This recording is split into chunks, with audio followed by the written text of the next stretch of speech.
Hi friends, എല്ലാവർക്കും രാജീസ് കിച്ചൻ്റെ പുതിയൊരു വീഡിയോയിലേക്ക് സ്വാഗതം. ഇന്ന് നമുക്ക് ഒരു ABC ജ്യൂസ് ഉണ്ടാക്കിയാലോ. അപ്പോൾ അതിന് വേണ്ട സാധനങ്ങൾ A for apple, B for beetroot, C for carrot. ഈ 3 ഐറ്റം വെച്ചിട്ടാണ് നമ്മൾ ജ്യൂസ് ഉണ്ടാക്കാൻ പോകുന്നത്.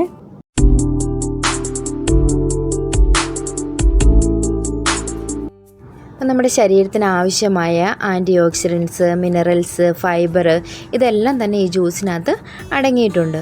അപ്പോൾ നമുക്ക് ഈ ക്യാരറ്റും ബീട്രൂട്ടും അതുപോലെ തന്നെ ആപ്പിളും കൂടെ ചെറിയ ചെറിയ പീസുകളായിട്ട് കട്ട് ചെയ്തെടുക്കാം. ബീട്രൂട്ട് ഒരു പകുതി കഷ്ണം എടുത്താൽ മതി, കാരണം ബീട്രൂട്ടിൻ്റെ ചുവ എല്ലാവർക്കും മറ്റും ഇഷ്ടപ്പെടണമെന്നില്ല.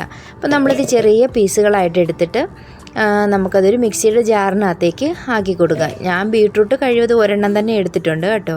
2 ആപ്പിൾ എടുത്തിട്ടുണ്ട്, 1 ക്യാരറ്റ്, 1 ബീട്രൂട്ട്, അങ്ങനെയാണ് ഞാൻ എടുത്തിരിക്കുന്നത്. അതിനുശേഷം നമുക്ക് അതിൻ്റെ നിരപ്പിനെയുള്ള വെള്ളം കൂടി ഒഴിച്ചു കൊടുക്കാം. അപ്പോൾ ഈ ജ്യൂസിൽ ശരിക്കും നമുക്ക് കാൽഷ്യം, പൊട്ടാഷ്യം, മാഗ്നീഷ്യം, അയൺ ഇതെല്ലാം തന്നെ അടങ്ങിയിട്ടുണ്ട് കേട്ടോ. അതുപോലെ തന്നെ ഡയറ്റിംഗ് എടുക്കുന്നവർക്ക് കുടിക്കാൻ പറ്റിയ ഒരു ജ്യൂസ് കൂടിയാണ് ഇത്. എന്ന് വെച്ചിട്ട് ഒരുപാട് കുടിച്ചു കഴിഞ്ഞാൽ അതിൻ്റെതായ ദോഷങ്ങളും കൂടിയുണ്ട്. അതായത് ഒരു ദിവസം തന്നെ 2-3 വട്ടമൊക്കെ ഉണ്ടാക്കി കുടിച്ചു കഴിഞ്ഞാൽ കിഡ്നി സ്റ്റോൺ പോലെയുള്ള രോഗങ്ങൾ വരാനുള്ള സാധ്യതകളുണ്ട്. അതുകൊണ്ട് അത് ശ്രദ്ധിക്കണം.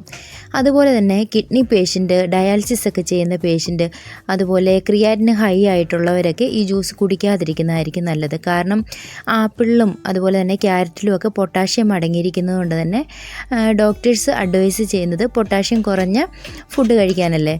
അതുകൊണ്ട് അങ്ങനെയുള്ളവരും ഈ ജ്യൂസ് കുടിക്കാതിരിക്കുന്നതായിരിക്കും നല്ലത്. പിന്നെ ഇതിൽ ധാരാളം വൈറ്റമിൻസ് അടങ്ങിയിരിക്കുന്നത് കൊണ്ട് തന്നെ നമ്മുടെ സ്കിന്നൊക്കെ നല്ല ഗ്ലോ ആയിട്ടിരിക്കാനും ഈ ജ്യൂസ് സഹായിക്കുന്നതായിരിക്കും. അപ്പോൾ നമുക്ക് എങ്ങനെ ഉണ്ടാക്കാൻ നോക്കിയാലോ.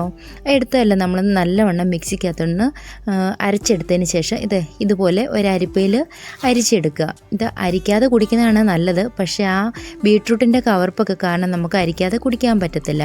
അതുകൊണ്ട് ഞാനിവിടെ അരിച്ചാണ് കുടിക്കുന്നത്. പിന്നെ ആവശ്യമെങ്കിൽ നിങ്ങൾക്ക് 1 ടേബിൾ സ്പൂൺ ഹണിയും 1 പിഞ്ച് ഉപ്പും ആഡ് ചെയ്യാവുന്നതാണ്. കാരണം അപ്പോൾ നമുക്ക് ചെറിയൊരു മധുരം കൂടെ കിട്ടുമ്പോൾ ഒരു ടേസ്റ്റ് കിട്ടും. പിന്നെ ചിലവരിത് സോഡയ്ക്കകത്തൊക്കെ മിക്സ് ചെയ്ത് കുടിക്കാറുണ്ട്, പക്ഷേ അതിനോടൊന്നും എനിക്ക് താല്പര്യമില്ല. പിന്നെ ഒരു ചെറിയ നാരങ്ങ പിഴിഞ്ഞ് കുടിച്ചാൽ അതും നല്ലതാണ്. അപ്പോൾ ഇന്നത്തെ എൻ്റെ ABC ജ്യൂസിൻ്റെ ഗുണങ്ങളൊക്കെ നിങ്ങൾക്ക് മനസ്സിലായല്ലോ. അപ്പം ഇന്നത്തെ എൻ്റെ വീഡിയോ ഇഷ്ടപ്പെട്ടുവെങ്കിൽ സബ്സ്ക്രൈബ് ചെയ്യണം, സപ്പോർട്ട് ചെയ്യണം, അതായത് ലൈക്ക് ചെയ്യണം, ഷെയർ ചെയ്യണം. അടുത്തുള്ള ബെല്ലൈക്കൺ കൂടി ഒന്ന് പ്രസ് ചെയ്തേക്കണേ. അപ്പോൾ ABC ജ്യൂസ് ഉണ്ടാക്കി കുടിക്കാത്തവർ എൻ്റെ ഈ വീഡിയോ കണ്ട് ABC ജ്യൂസ് ഉണ്ടാക്കി കുടിക്കുക, നിങ്ങളുടെ ആരോഗ്യം നിലനിർത്തുക. മറ്റൊരു വീഡിയോ ആയിട്ട് വരുമ്പോഴേക്കും എല്ലാവർക്കും താങ്ക്സ് ഫോർ വാച്ചിങ്. ടാറ്റാ.